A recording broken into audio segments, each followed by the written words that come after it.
conspiracy theories certainly aren't built on assuming best intention. Business is messy and unpredictable. Sometimes lonely. So lonely. So lonely. And inspiration can often come from really weird places.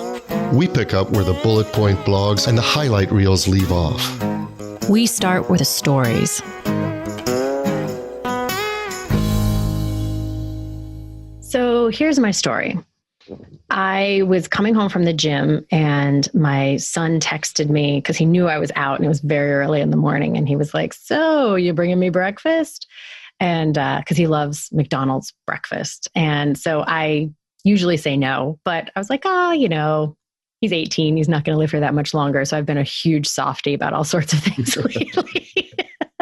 And so I stopped at McDonald's to get him his stuff. So I go through the line and I drive up to the first window, as you do, going to pay, and there's nobody there. So I'm, they're kind of short-staffed, whatever. I'm patiently waiting, but I'm glancing at my phone while I'm sitting there. And then I look up and there's still nobody coming. And I look at the window and look back down at my phone. And then I look forward and I see at the second window, the lady's leaning out the window, making this huge hand gesture for me to pull up. So, of course, in that moment, I feel like a moron because I've been sitting there for probably 90 seconds, 2 minutes, which isn't forever, but it's kind of a long time to be sitting there. It's an eternity in McDonald's time. Exactly. I mean, that's fortunately there was nobody behind me, but I was sitting there. So I pull up and in my feeling kind of slightly embarrassed that I hadn't noticed. And I could tell by the way she was moving her arm that it was had been building it. Cause it wasn't just a little fingers this way. It was like a, "Hey lady," I'm waving my arm, hoping that you will see me in your peripheral vision. So I come up and I try to kind of crack a joke. I was like, "Sorry about that," trying to be contrite and say cause I could tell that she was annoyed. She gives me no facial expression, takes my card in what way to me felt sort of jerking it out of my hand, whatever. And just turns and walks off. And here's where my internal dialogue launches. I'm like, can't you just, why do you have to be a jerk about it? Why do you have to, and I'm giving myself this, why can't people just assume best intentions? And she had to blah, blah, blah. And I'm doing this whole soapbox speech about assuming best intentions. Spoiler alert, this is going to get very ironic in a second. Irony was. Do you hear the irony building? So I'm being very self-righteous about why can't people just assume best intentions and blah, blah, blah.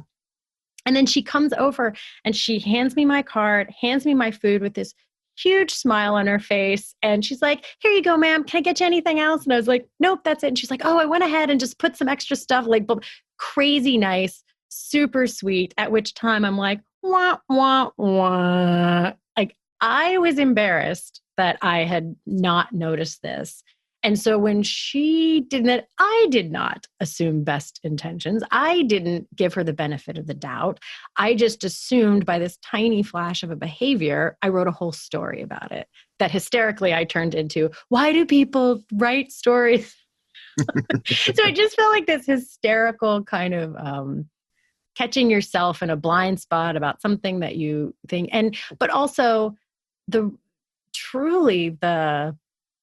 is not a high stakes moment. So I start to say truly the price of not assuming best intentions, but she wasn't being a jerk. She wasn't being mean. But it took so little for me to think that that's what was happening. And anyway, I just, it's a pattern that plays out a lot, I think.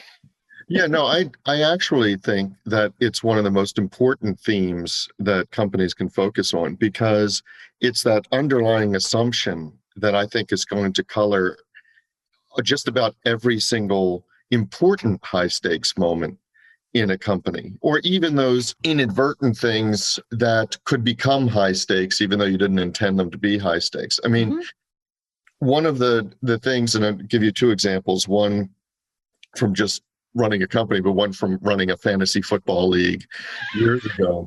Talk about high stakes. Right. Talk about high stakes. And people do take it really seriously. But so years ago, I was talked into running this fantasy football league in the neighborhood. And I sent out And they all laughed at me because as a lawyer, I sent out a contract, but I made them all initial. And the sole purpose of that contract was to assume best intentions, was to say, look, there are going to be arguments about points or trades or whatever else comes up. And because I started this and I'm commissioner, people are going to come down on me, and sometimes rightfully so if I wasn't paying attention. But I made them say that assume cluelessness as opposed to a malevolent desire to hurt your team, or that I'm bearing a grudge, or that I'm favoring somebody.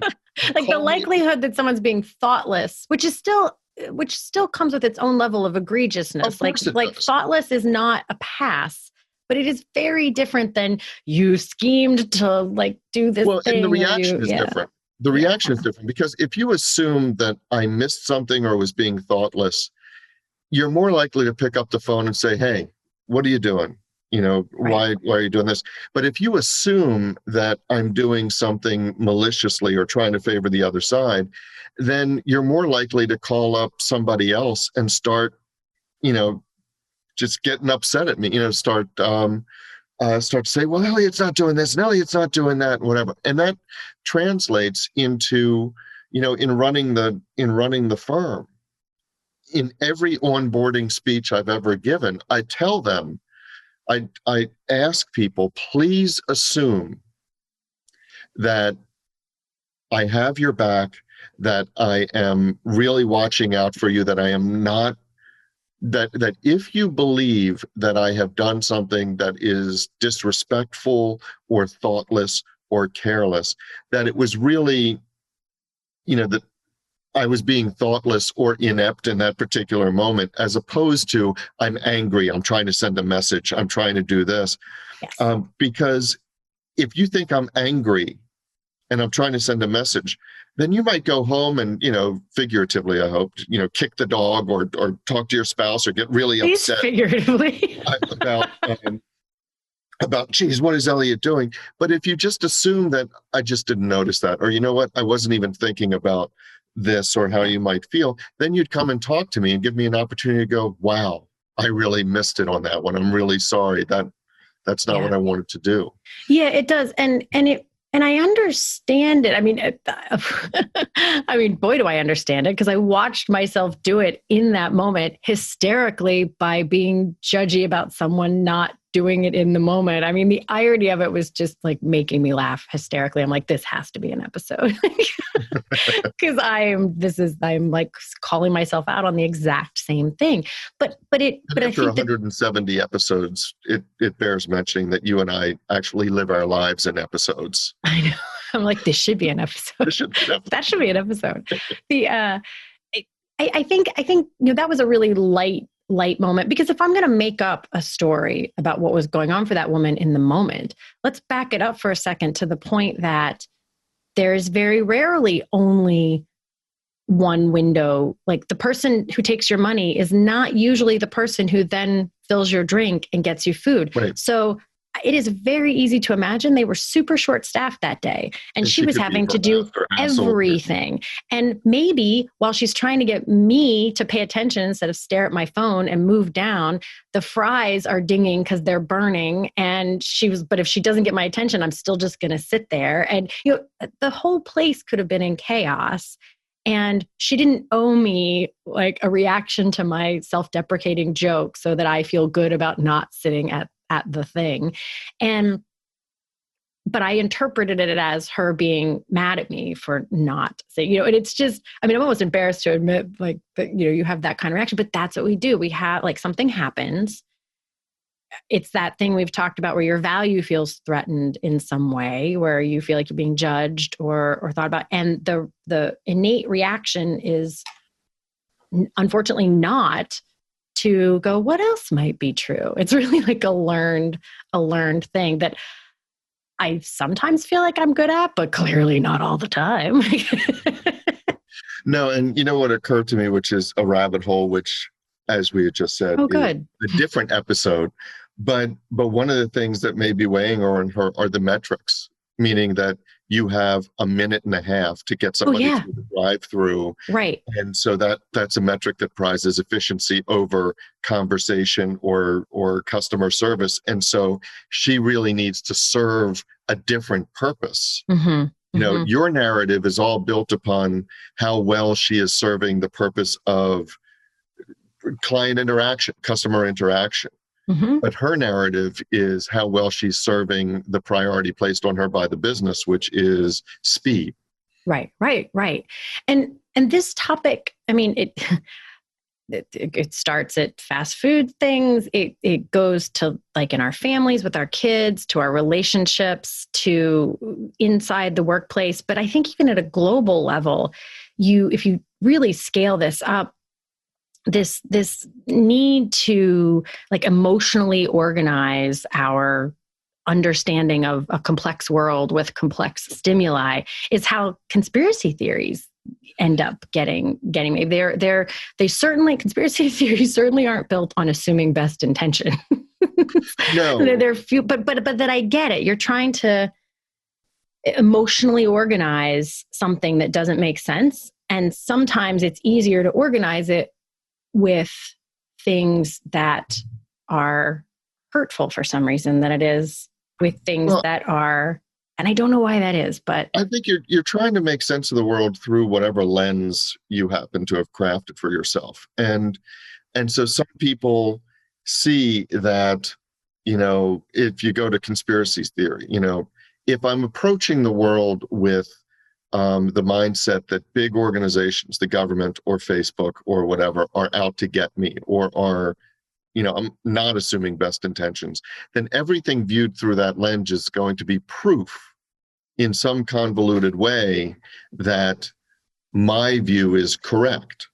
well, yeah. And so this probably gets back to kind of a binary, because you even said like, if you're a person who, I think the problem is, I mean, there's certainly some people who always view the world that way and some people who always view it the other way, assuming best intentions. I think most of us are a mosaic of not just different topics, but then within a given topic, another mosaic of sometimes and sometimes not. I mean, take Facebook, for instance. I am certainly not going to go through the world assuming the best intentions of Facebook, like as my MO, because I don't think they have our best interest at heart. But that doesn't mean that every single act they do is a Dr. Evil level. They might be trying to do some good. Are they, trying to, I don't, there's that fine balance of, I don't think they're all bad. I don't think they're all good. There's a lot of not good in there. No, but that's right. So you might, some people do view the whole world. That's their overarching theme. They view the whole world as out to get them, or large organizations. Sometimes, like you said, it's a mosaic that particular breaks down to individual tiles. In your moment, the lens, I think, at least it appears to me, the lens through which you were viewing that interaction was the need that you felt. You felt like you're a moron, as you said. And so you felt the need to have some sort of human connection, or to even apologize a little bit, or be contrite. Like I was trying to relieve that feeling of I was embarrassed. And so the story that you write is going to be based, I believe, on whether or not your need in the moment is fulfilled or not. Yeah.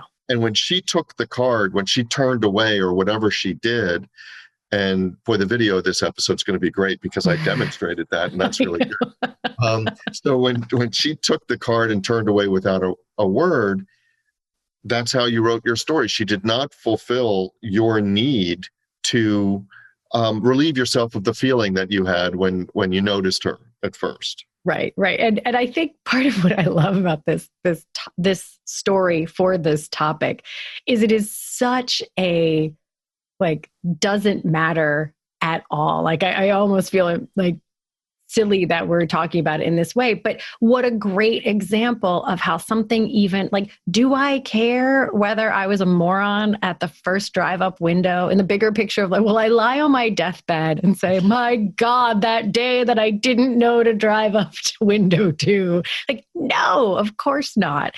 And yet all the more reason that if you catch yourself in something so tiny and so doesn't matter, and you do the thing, you just have to assume that you do it other times. And I know that there are times where, but I think that's with this topic, actually, I want to take a slight veer on this. When I've talked before about that thing that happens in your brain when your value feels threatened, that your fight or flight kicks in the same way like a tiger walks in the room or something.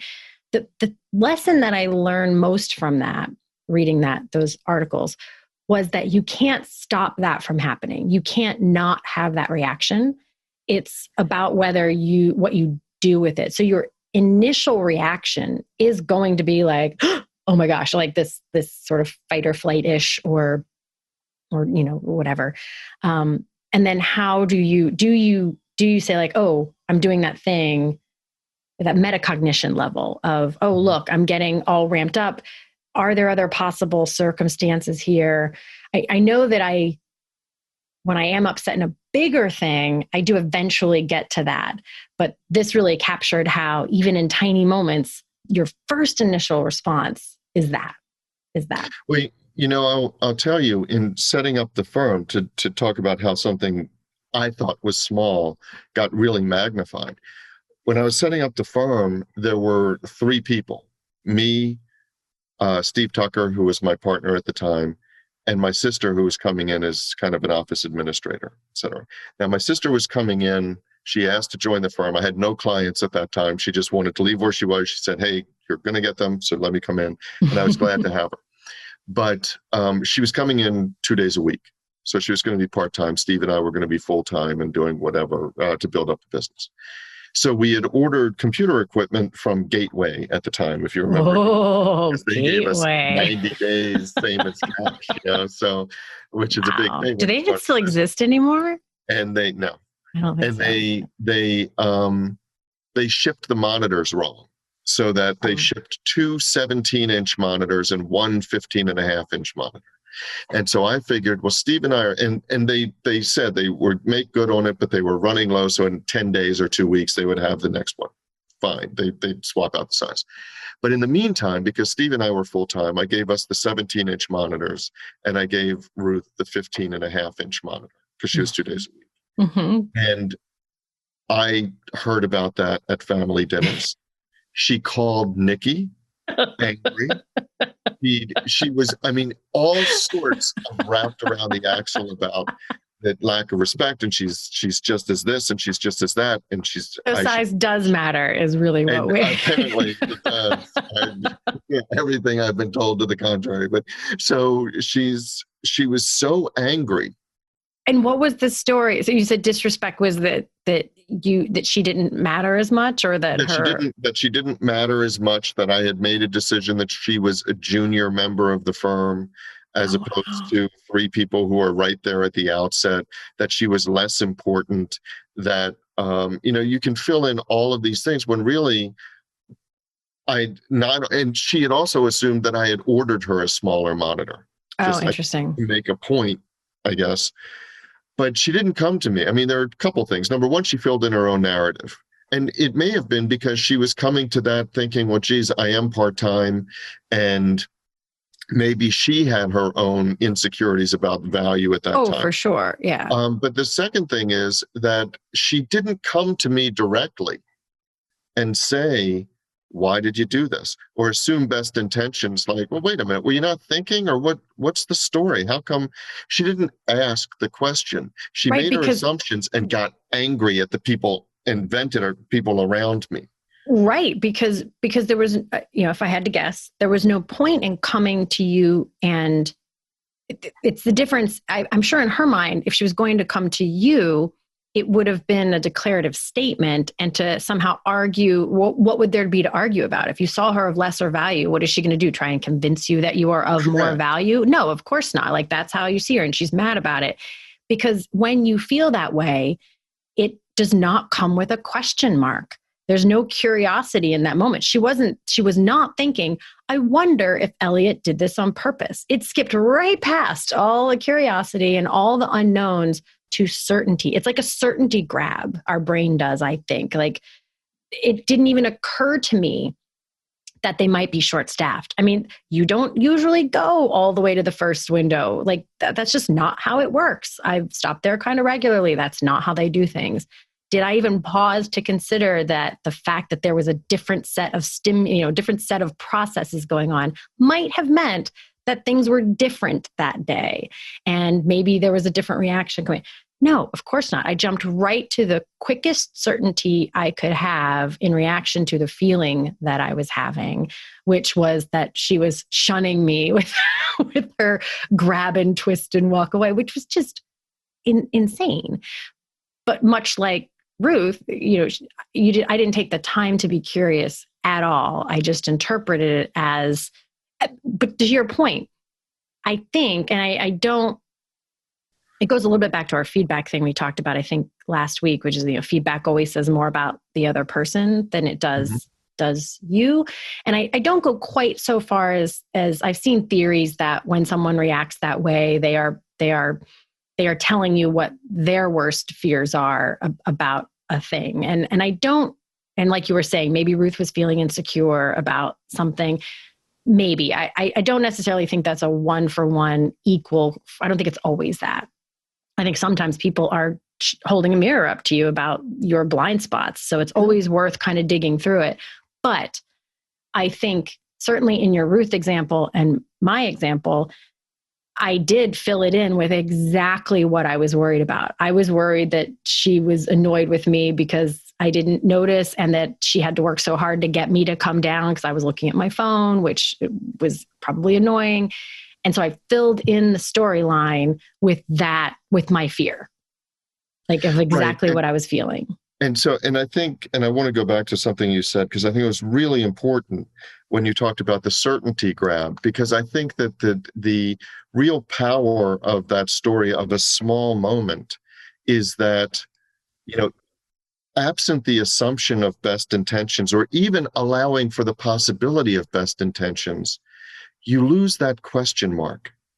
And when you lose the question mark or lose the curiosity, I think that's where the real danger comes, either in a moment or, writ large to an organization as a whole. Right. Because had that been, let's pretend it wasn't such a minuscule moment, that was a relationship I have, and I had that reaction to her. And our next conversation in between that and when she came over and was like the nicest customer service person ever, and I realized what an idiot I was being, had I, waged a conversation, you just didn't even, come at her in some way to say those things about what I was thinking. I mean, that would have not been good for the relationship. If I'd accused her of whatever. Well, or if it's not McDonald's. If it's a small family restaurant and you didn't wage a war against her, but then you went out and wrote a scathing 1-star Yelp review. Oh, which I would never do. But yes, I understand.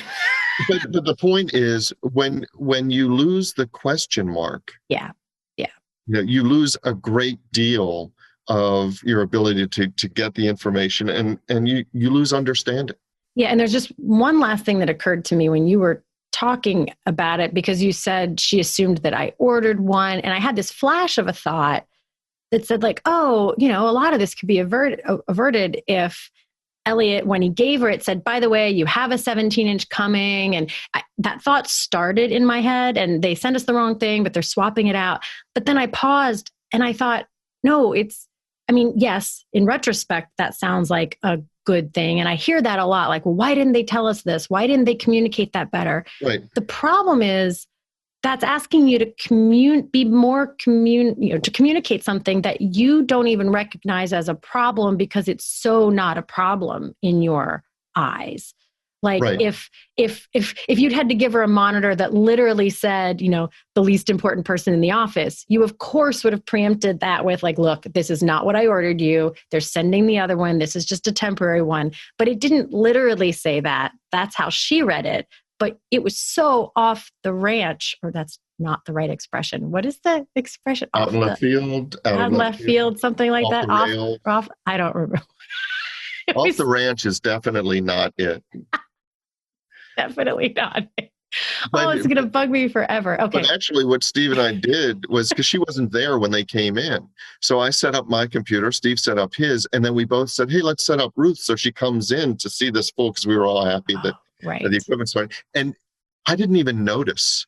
I didn't, it wasn't even a matter of, oh, I have to explain this, because when you're going from room to room, I didn't notice the difference. We were just setting it up and all that, and great. And then we moved on, and I was completely blindsided. Oh, for sure. And I bet you, and I can't know for certain, but I bet you if we could do parallel universes, and have a second thing where she was at the first window of the McDonald's and I was not feeling insecure or whatever, or like a moron, and she took the card from me and turned in the exact same way, I bet you it was unnoticeable. I bet you she did not grab the card out of my hand and turn on her heel and stomp off the way it felt in the moment. It felt that way because I was feeling a certain way. And I bet you it was a completely unremarkable taking of my card had she been at the first window, and everything would have played out as normal. I suspect. No, that's true. But there is a great power in writing your own story. But as I've referenced before, as Spider-Man says, with great power comes great responsibility. We have to end on a Spidey-Man quote. That's perfect. Yes, Spider-Man, Spider-Man. So that's our story. But the discussion doesn't have to end here. No, it does not. In fact, we don't want it to. No, we don't. That is why we actually have our private Facebook group, which we started to make sure that we could get your comments, your rants, your thoughts, your stories. Your stories. You can find links to that group as well as show notes and links to subscribe via email and how to find us just about anywhere you can possibly find podcasts at sohere'smystory.com. And you can also find us on Facebook and Twitter at SHMS Podcast. And since we know it takes a village. Yes, it does. We'd like to thank our village, our super talented, incredibly patient team. And occasionally snarky team. Yeah, but in the best of ways. In the best of ways. Snarky. Yes. Good mockery. So a huge shout out to the people who actually help us produce our show. First, our sound engineer, Tom Hansen. Thanks to Christy Schmier for our brilliant show notes and all the other fantastic writing she does for us. And to Taylor Mathauer for doing just a little bit of everything. Including wrangling us. Which is no small feat. No, it's not. This is Jody Hume. And I'm Elliot Wagenheim. And you've been listening to So Here's My Story.